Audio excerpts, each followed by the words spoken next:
Bronx talks. Bronx talks.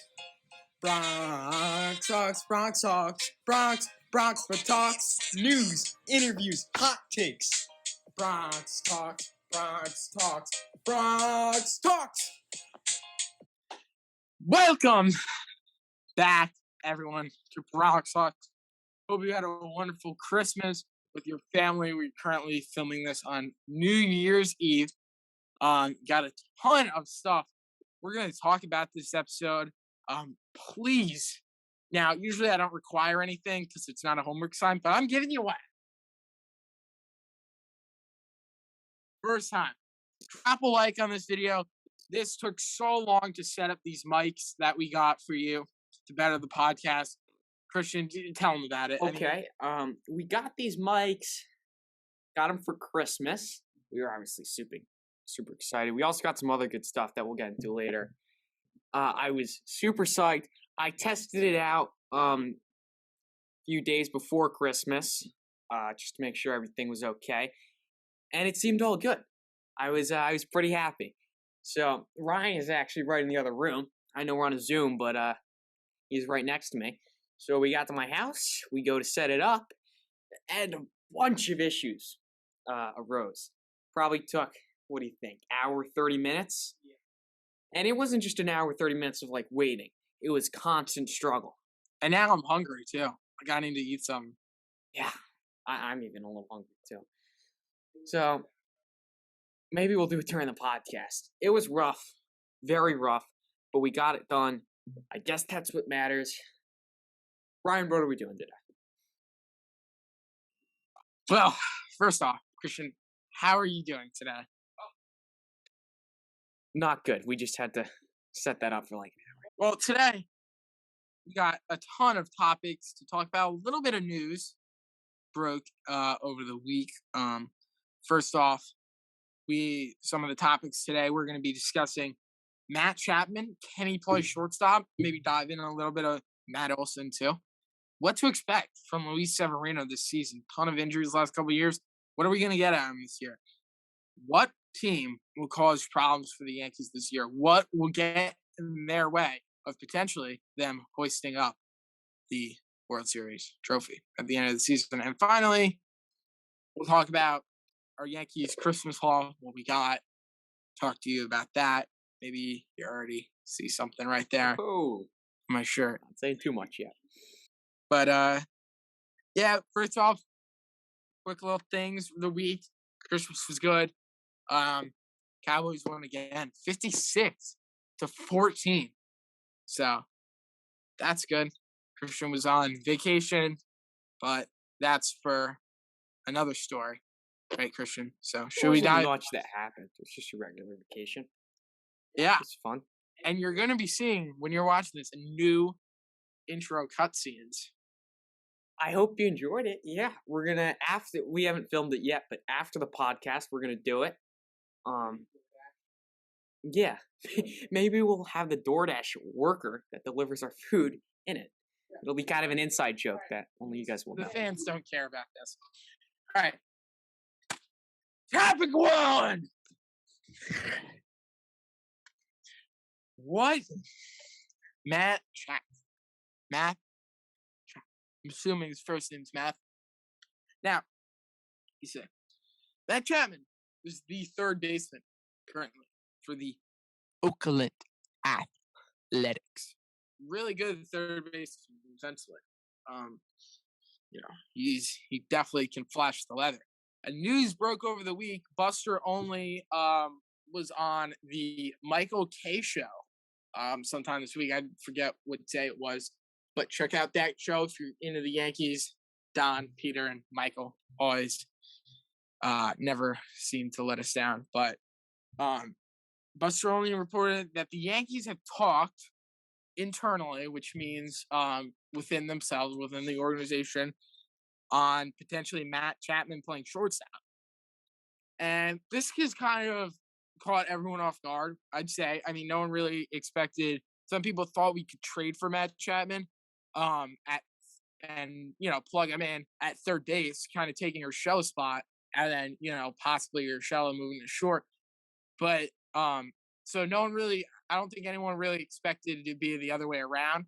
Have Chapman go to, let's see, shortstop. I assume they try to get Olson definitely in that deal. Olson going to first, right? And then at third base would be Gio or Shell. So if you were to ask me, I would have said it'd be flip flop. Chapman at third, um, short. Because Urshela's already played short, not terrible, not great. He's good. He's still really good defensively over there. Just doesn't obviously have the best of range.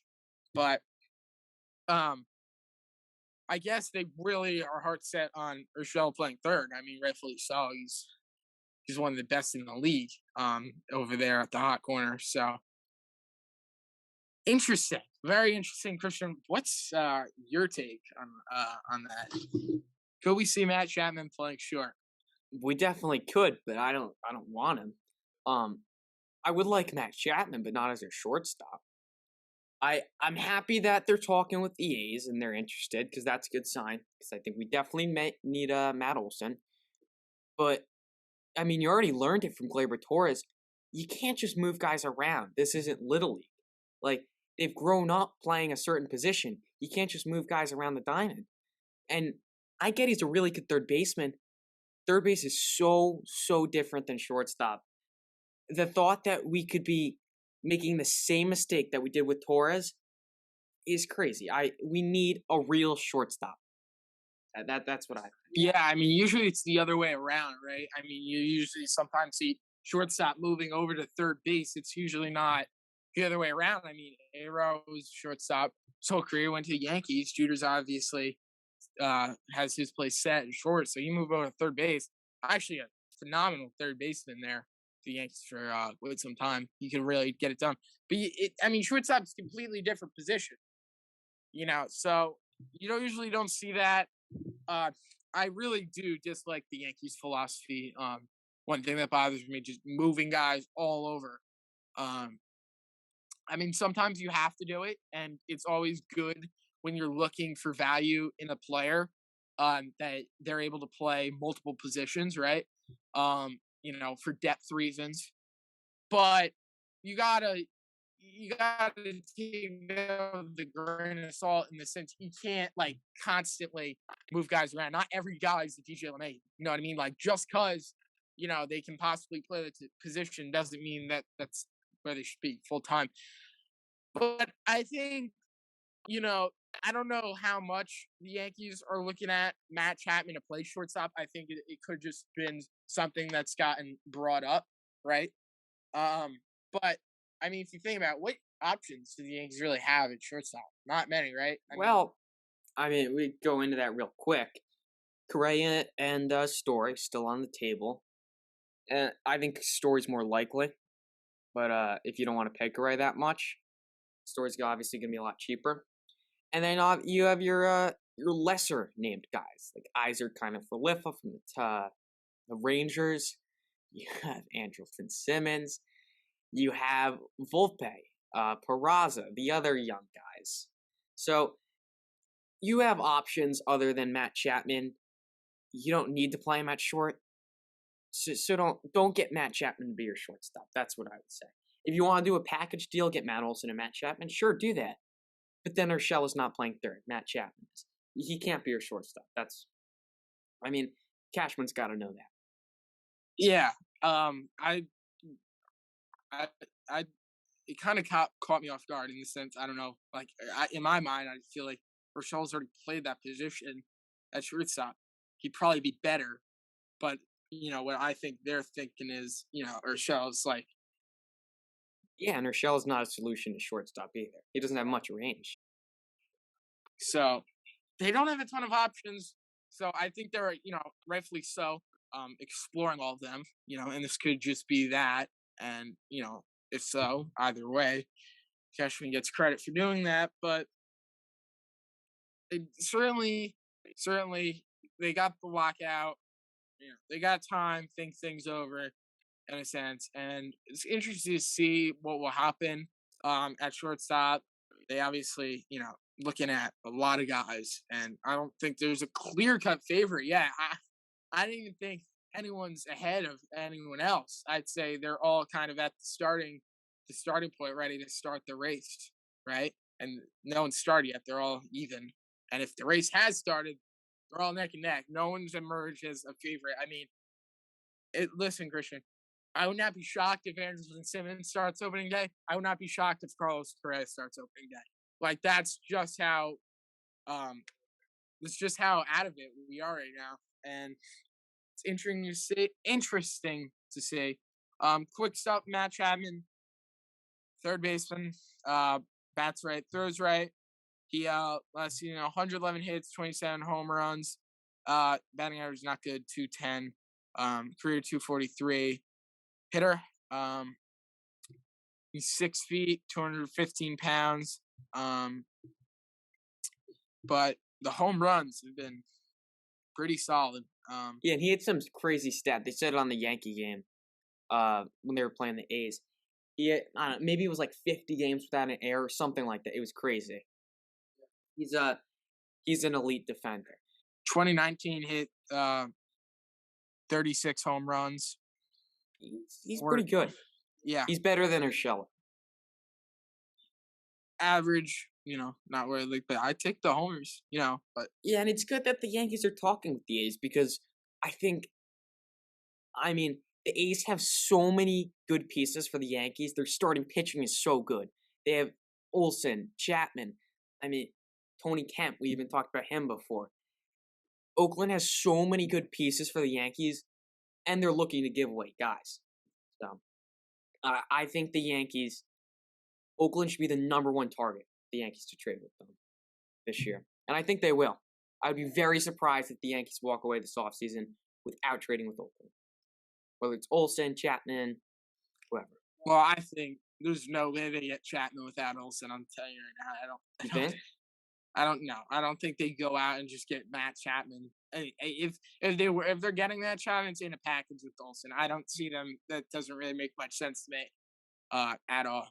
I feel like, it's an Olsen Chapman, you know, package. I don't see one.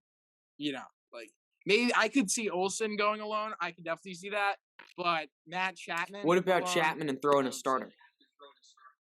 Maybe, but then why don't you just give it all to get Olsen? You know what I mean? Like, Well, maybe they find more value in getting Chapman, getting another piece. I mean, hey, anything's possible. I just don't really see it happening at all. Yeah, no, I think Olsen's still their number one target, but you never know. So that's everything on first topic. And yeah. So our second topic is what to expect from Luis Severino this upcoming season. Listen, guy, came up. They kind of used him out of the pen when he first came up. Kind of got rocked around. Was never really, that great. Always had stuff though. And then I believe 2018 he really emerged. 2017. 2017 with the Baby Bombers? No, that was 2016 was Baby Bombers summer. 2017 he started the wild card game. So yeah. 2017. Yes, he sucked in the wild card game. 2017 is when he really came onto the scene. Was one of the best starters in the league. I had so much confidence in him. Just every time he stepped on the mound, I knew we were gonna win the game, even when he didn't have his best stuff. He would still find ways to go out there and get the job done, which is good, obviously. 2018, much the same thing, right? Was lights out. You knew what you were gonna get every time he stepped on the mound, and then end of 2018, he kind of started to slip up. Right, we were kind of unsure of him starting the wild card game against the A's, but he ended up getting the start, didn't too bad. And then 2019 battled the injuries. 2020 out all season, and then 2021 came back the very end of the season. Was good. Didn't give up any runs, right? I don't believe he Yeah, did. yeah, 0 ERA. His fastball was down, but he hadn't pitched in like 2 years, so I believe him to get that velocity up, which is definitely. I mean, he was good, but he wasn't his true self. But I'm not gonna.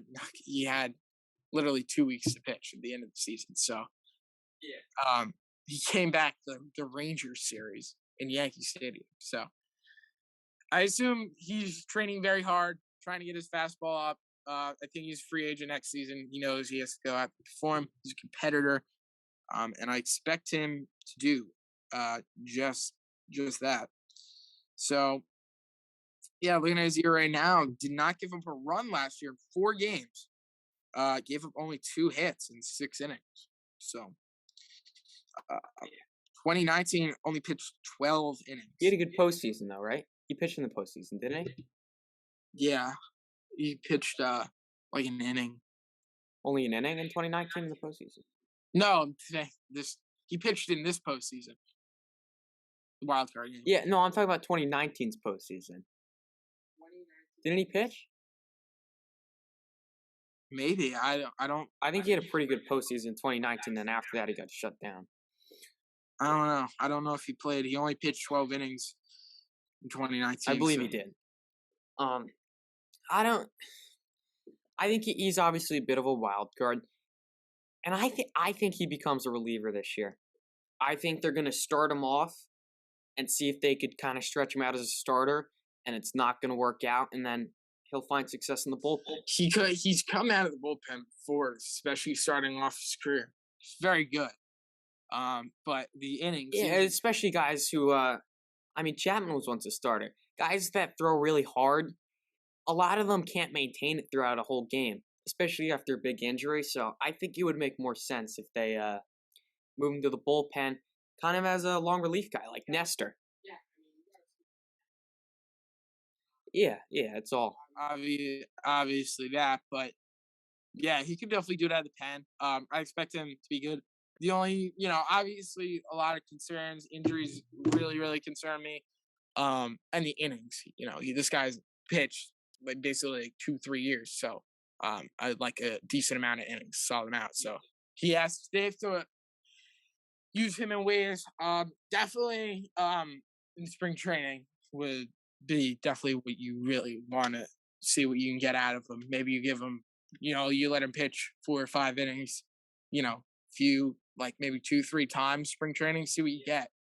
Because you definitely want to see what you get with him. Because you get him right, it's over. It's over. And that's originally like what's really sucks is when we signed Cole, you just imagined Cole and then Severino, 1-2 punch. So never really really had that 1-2. It was Cole. 2020 was Cole, and then it was Tanaka. Tanaka didn't really pitch that great. 2020, kind of breaking down.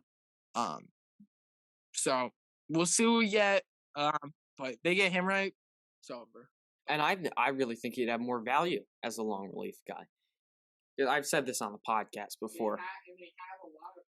The Yankees' biggest problem every year is they just burn their bullpen out. So they've really never had long relief guys.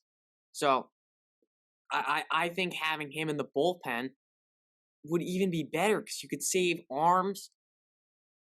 If you move him to the bullpen, you need more starters.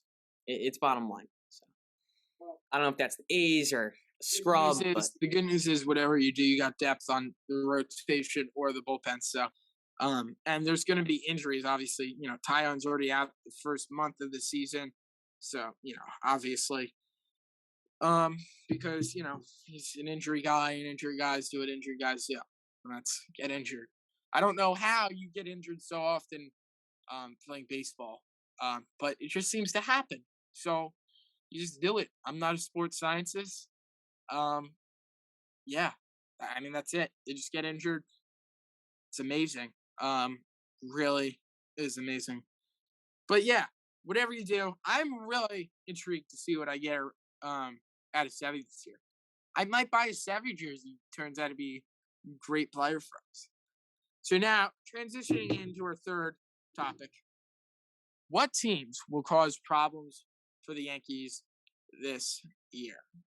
I'll start it off, Christian, if you don't mind. Well, right, obviously, division, you know, it's getting, I'm not saying it's getting stronger or it's getting weaker. The Jays lost Simeon, but they also brought in some pieces. They brought in Gosman, right? The Rays dumped Wendell, but they were also brought in the Kluber, which honestly, Corey Kluber, I'm done with you. Like, I know you threw a no-hitter on my birthday. The Rays, dude, really? I mean, stop, Klub. And they have Glass now coming back, correct? He's pretty good. Well, let's go pull it up right here. All right. So the American League East is a division of 5 baseball clubs. Yeah, the Bronx Bombers, Toronto Blue Jays, Baltimore Orioles, Tampa Bay Rays, and the Red Sox. Now, the Rays should not be in the division because this division is historically one of the best in all sports, especially in Yankees, Royals, and Red Sox. I don't know how the Rays found themselves into this. The Rays have no purpose being able to play at historic stadiums like Fenway Park, Yankee Stadium, and even somewhat new Camden Yards. They just have no purpose there. The Blue Jays, all right, they won a couple World Series. All right, we'll give them credit there. They're the only team in Canada. I guess that's cool. But why are the Rays here? Why, like they don't deserve to be even in the league, honestly. Yeah, we have to go to their trash can stadium. They could play at Yankee Stadium. Yeah, this room we're in now, I'd rather play a game here than in Tropicana Field. I mean, Andy's just like, and Rays players, that are watching this, like, this definitely goes to you. And you might use this as motivation, but it doesn't matter because we got the Bronx Bombers. How do you, you're walking out of the clubhouse, the dugout tunnel, right? How do you run on the field feeling proud when it says Rays across your chest? Like, how do you, really? Oh, at least our starting shortstop didn't have poop on his face. We're talking about Willie Thomas. I know he went to the Brewers, but his mustache looked like poop. We have pride, at least. Teams that could give the Yankees problems this year, right? At the top of the list, it's gonna be the Rays, right? They won the division for the last 2 years. They seem to really get the best of the Yankees. This year, I think it was kind of even. I think both teams were pretty even split. I believe this year the Yankees and the Rays. I'm not 100% correct, but I'm pretty sure it was even. Even split against each other? Yeah, I think. Yeah. I think it was pretty close. It wasn't overwhelming, at least. No, it wasn't no more than 2 games. But, yeah. So I definitely like that for the Yankees, and I was pretty confident every time they played the Rays this year. I was afraid necessarily, but definitely the Rays could cause some problems. The Rays won the division, like we just said. Last 2 years, they seem to win a ton of games, and they know what they're doing. They're very, very smart. So they would be at the number 1 on the list. Number 2 is definitely going to be the Red Sox, in my opinion. Knocked us out of the playoffs. They started off 8-0 against us. We actually even the series out. It was pretty close. But yeah, I mean, we definitely got the better half of them at the end of the season. We see them, we swept them almost twice. They were owning us at the beginning of the season, and we definitely, if you can't finish third in the division if you really want to go anywhere. So definitely, a team that could stop the Yankees this year. The Red Sox all of them seem to hit Garrett Cole. That's worrisome. They seem to get the best of the Yankees, and that could definitely stand the Yankees' way. Number three, another division team, the Blue Jays, right? So the Blue Jays are interesting. Kind of were had high expectations last year. Didn't really pan out to them to a sense. But I like to imagine they're gonna get better. I mean, even though they're losing Simeon, they brought in Gosman, right? He's just gonna solidify that staff even more. They lost Robbie Ray though, right? But they still got guys like Vladdy and Bo Bichette, albeit they're so annoying. Their lineup is really, really good. Okay, so you gotta be careful. They're a team that's gonna get hot, red hot. Okay, Yankees have to watch out for them. And then the biggest problem is you got three. I mean, you got three teams other than the Orioles, right? The Rays, Red Sox, and Blue Jays. I mean, all of them are right there with the Yankees. I mean, Rays, I'd say, yeah, right there, if not better. Red Sox, same boat as the Rays, right there, if not better. And the Jays, I'd say, a little under us at the moment, but we've seen crazier things happen. So I feel like all of them could go beat the Yankees. But definitely Yankees have to be careful this year. No messing around in this division. Yeah, Absolutely. and I'm gonna add on to that with another team, the Baltimore Orioles, the worst team in baseball, who we could not beat last year. So if you have the same stint this year, honestly, you're not gonna make the playoffs. There was a stint. The Rays were, I don't know, maybe 17-1 against the Orioles, and the Yankees were what? 9-8. Nine, yeah. I think if you took out the Orioles if you took out the Orioles games for the Rays and the Yankees, they would have had the same record. The Yankees could not beat the worst team in baseball. It was pathetic, and they're not going to make the playoffs if they do that again this year. So beat the Orioles, not hard to do. Just beat them. Some other teams that could get in the Yankees' way outside the division.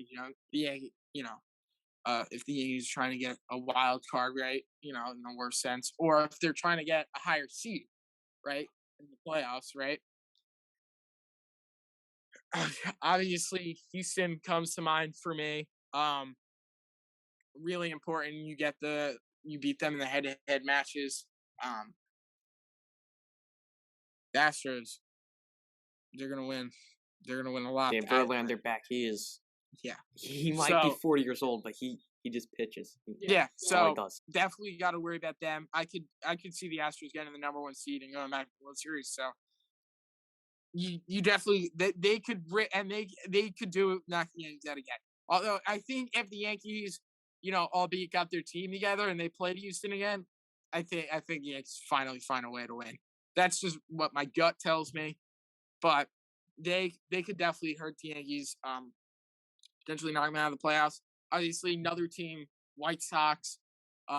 White Sox, Christian believes are overrated. I believe that too. I mean, their division is really bad. Looks like it's gonna get a little bit better. With the Tigers kind of assembling their team a little bit, and they're not gonna say make a run for the division, but they're gonna try to win games. So White Sox could definitely be the White Sox. Can you pull up their record while I tell them about the White Sox? The White Sox could feast off that division and get the. They have 4 non-competitive teams in their division, and they didn't even get 100 wins. The White Sox are an average team. They're nothing special, and we saw it when the Yankees played them. We almost won with Andrew Heaney on the mound, and then we won the next 2 games. The White Sox are over, and we swept them earlier in the year. So the White Sox are overrated. 2021, they went 93-69. We had 92 wins, right? So we had 1 less win. They had the worst division in baseball. We had the best division in baseball. Yeah. Overrated. They are, but they definitely could pose a threat. Hold on. Yeah, there we go. And obviously, just go over a few more teams that could possibly do something. The Rangers, No, maybe no. Seattle, Seattle, they lost Kyle Seager. He retired for some reason. Angels.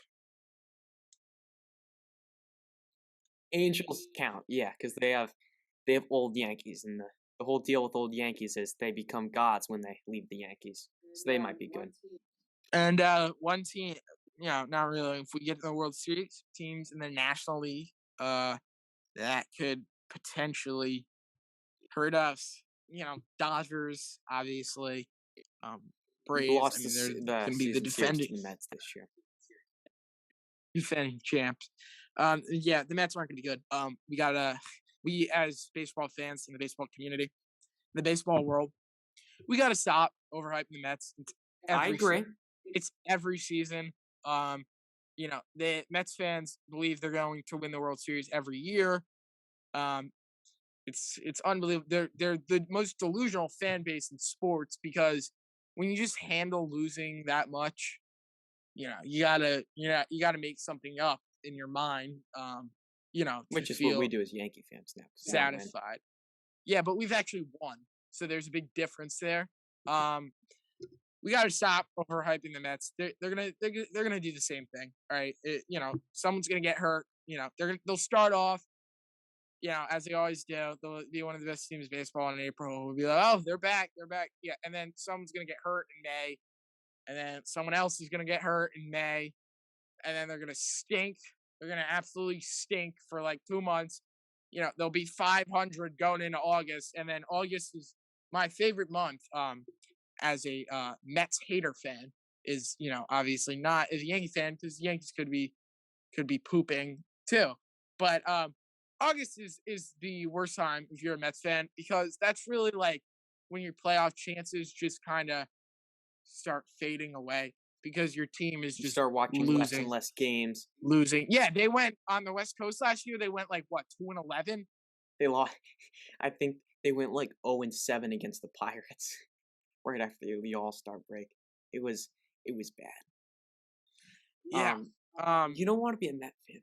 Yeah, and Mets, also, truthfully, when we talk about the Mets, their offense was terrible last year.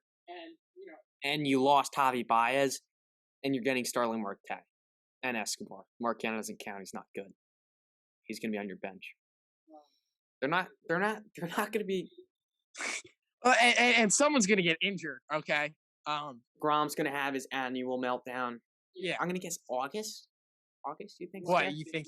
He's done for the season, blows his arm out. Well, the arm shatters, it breaks, and then Yeah. So next year. Yeah. Also, I don't know what people expect out of Lindor. I mean, the guy's not been a good hitter in 2 years. Yeah. So he's out of his prime. He's old now. Last season, last season batted like 236, hit like 20 homers, I believe. Year before that, he batted 247. I mean, shortened year. You give him somewhat of a pass there, but the guy Alonso stuffing donuts in his mouth right now for New Year's Eve. So yeah, he's going to be even fatter by the time spring training rolls around.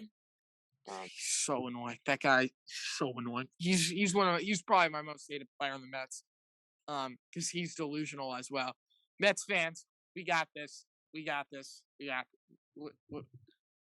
And I'll tell you for a fact. Yeah, what do you mean you got this? Like the Mets, I'm saying they're gonna start off the season 10-5, and it's gonna be the same thing. Everyone's gonna freak out. This is our year. It's gonna be a meltdown. I'm telling you, Mets fans now, so that you don't get your hopes up. It's false hope. No one likes false hope. Yeah, and this is going out to one Mets fan that is probably the most delusional of them all. Okay, and I've seen many delusional Mets fans, in my life. A lot of them in my school that just have no conscience of their team. I get it. If my team was that bad, hey, I'd probably do the same thing. I need to make my mind believe something that you know, so you know what I mean, But this one's different. This one's yeah, this one's specialer. different. This one, his team, this guy's team could be 0-162, and he would still say they're the best team in the league, and he'd believe it. This is Andrew Onegan. Should we give his address? No, let's not give his address. Yeah, We'll get we don't want 200 subscribers and we drop the address. Yes, 200 subscribers will drop his address. But yeah, I mean, don't get me wrong. As a really, really good guy. It's funny, great to be around, but he's a delusional Met fan. Very, very delusional Met fan. Like I said, good guy. What am I getting? Is this what Michael K says? A Yankee hater, not a Mets fan, just a Yankee hater. Yeah. And we see him in the hallway every day. He's like, tough loss, tough loss. Focus on your own team, all right? Your team didn't make the playoffs, and he thinks it was a tough loss because we lost the wild card game.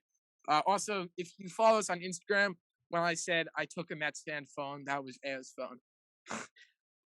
So yeah, but like I said, don't hate him. He's a good guy, great friend. Definitely someone I like to hang around. But yeah, Mets, when it comes to being a Mets fan, it's a different story. Yes. But he just won a thing. Some others, which we're not going to mention. 300 subscribers and we drop everyone's address. Yeah. That pretty much does all our topics. Our fun topic is our Yankees Christmas haul. Oh. Whoa. Yeah. We're actually wearing on the podcast right now. There is 5. You're all right, man? Yeah. You're like taking pictures of the camera. Yeah. Okay. I'm all right. There is 5 Christmas items on the podcast right now. 5. Should we count them? We got the jersey. Clay Holmes, turn around.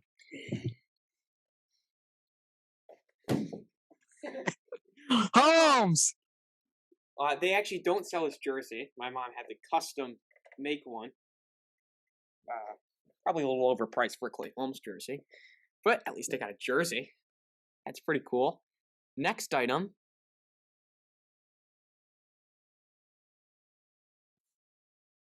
The cat. Black brim. Black nasty. Ew.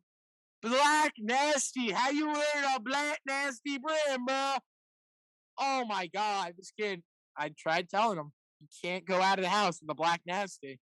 Check yourselves. Make sure you don't have a black nasty. The hat fits good though. It's nice. Thanks, Mom. Yeah, it doesn't even have a patch on it. No patch. No. Well, it has a. What is this? Has the dude, whatever that is, the cat logo. That's the new era. Yeah, I know. All right, this is actually my hat I gave to Christian. That's when you see him wearing on the podcast. Yeah, we're not sharing clothes. Yeah, that would be weird.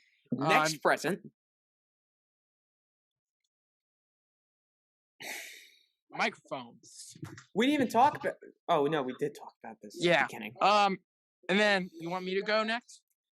Yeah, the microphones though. You should notice an improvement in quality. You want me to go next? Sure. Okay. I got a few Yankees things. A lot of Cowboys things. Is the Cowboys season, so I'm more into that.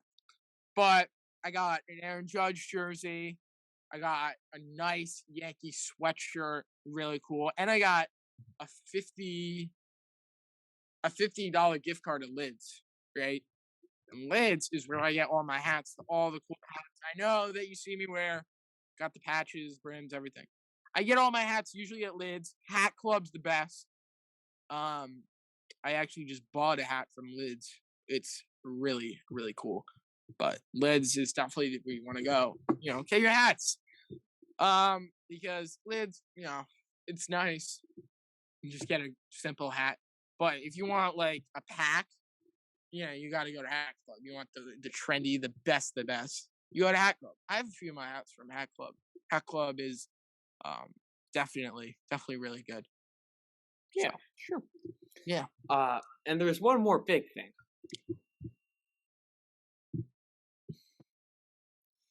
Fans, you've been asking for this. Everyone's been flooding our comments. We get hundreds of DMs, hundreds of comments. People even found my number. Oh, someone's attacking me! The Bronx Talks merch. Check it out right here, folks. Look at it. Look at it right here. We switch sides for the rest of the episode? Sure. I have a Bronx Talk shirt too. It doesn't really fit me that good, so I'm getting it reprint.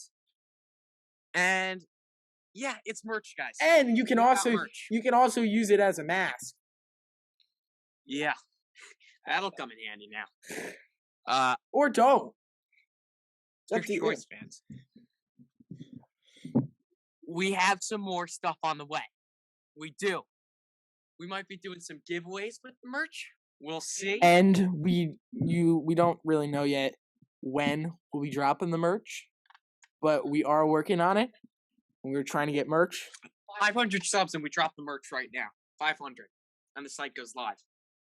What do you think? Yeah, I mean, we're pretty much wrapping it up here. Some quick things before we go and you move on from your day.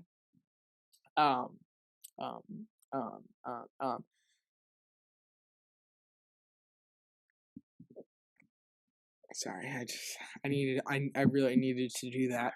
I don't really know. I don't really know. Well, this season, as always, we're gonna do some watch parties, live streams. And I just wanted to let you guys know, although the lockout is kind of looking dead, it kind of looks like the end of baseball, right? That this is not even the beginning of Bronx Talks, right? Once this season hits, it's gonna be totally different. We're kicking it into full gear of it. Yeah, we're on like 1 gear right now. We're gonna be at 5, and it only goes up to 6. 6 is when we're playing in October. Maybe 7's when. Oh, also we didn't. Congratulations to Baj. Give it a clap for Baj. Got married. I believe last week Baj got married. Congrats to him.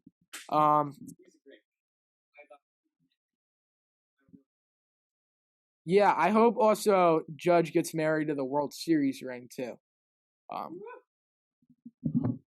Fans, Happy New Year. Thank you for an awesome year on Bronx Talks. The memories, the hardships, the struggles, the excitement. You've been with us through it all. Thank you, guys. We will see you next year. Ryan. Bronx Talks. Oh wait, we gotta switch because I don't know how to end it. So we gotta. All right, hold on. Let me go back to my spot.